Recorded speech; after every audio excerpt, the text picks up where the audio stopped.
Hey, my queens and queens, how are we doing today? I hope everything is going well for you, baby. We out in nature, of course, because you know Tia is a nature girl. So if you hear the birds trying to chop it up and be a part of our conversation, that's the reason why. You already know how they get down when it comes to Tia. They are so crazy. They always messing with me. But baby, I wanted to talk to you today in regards of how people will actually try to make a spectacle out of you and try to humiliate you. And I be really like tripping off of that, because it's like you going out of your way to try to humiliate me, but you have no control over my character or the way that I carry myself. So good luck with that. A lot of the times when somebody is trying to humiliate you, they try to humiliate you with lies, because they really, if they were to speak about who you truly were, it would make them look stupid. So they got to come with some type of lie. And if you listen closely about people that try to humiliate other people, they tell about a lot about themselves and that they're actually speaking about themselves. A lot of times when somebody tells a lie about you, and depending on what the lie is, they are close to their own lie. And so you will see, if you pay attention to them, you will see a mirror to what they're letting fall out of their mouth, actually reflects their own life.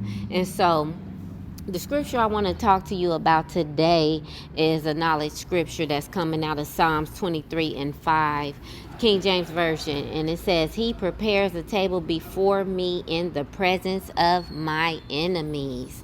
And I love this about God because when you're a righteous person, God will actually expose any lies that are said about you, especially if you type of person that don't mess with nobody. People just come for you and try to come and attack you for no reason at all because they are insecure. So I love that about God because he's official in that aspect, okay?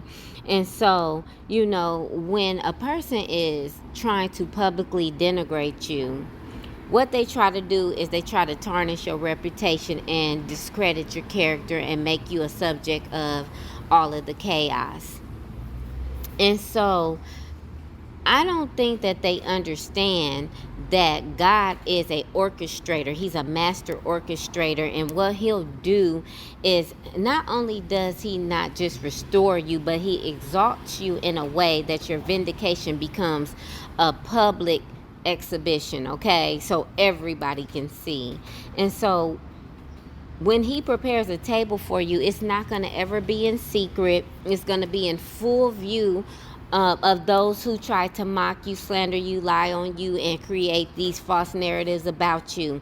Those same people that felt like, doing this to you thought it was funny and, wanted to sit up here and just try to attack your character, they'll be forced to acknowledge the glory of God that's on your life. And so this is not a petty payback or anything. This is just divine jurisdiction, period. Okay, this is a benefit to people coming for you when you have a righteous heart, when you have a good heart, when you don't do anything to nobody but love on people. And so consider it a blessing in a way when people try to come against you for no reason at all. And so because of your rise isn't about proving anybody wrong or anything like that. It's all about just letting it be known that God was right the whole time by setting you high above everyone, because he basically honors you and he appreciates you for who you are. He appreciates the fact that you're not a petty person. You don't try to clap back at nobody. You're not, a hateful person, and you truly have a good heart. And so it will be undeniable that his hand was on you at the whole time. It's going to be undeniable because, he wants you to understand that you're important. He wants other people to understand that it's not okay to actually sit up here and mess with somebody that's not messing with you, to try to bully them, to try to assassinate them.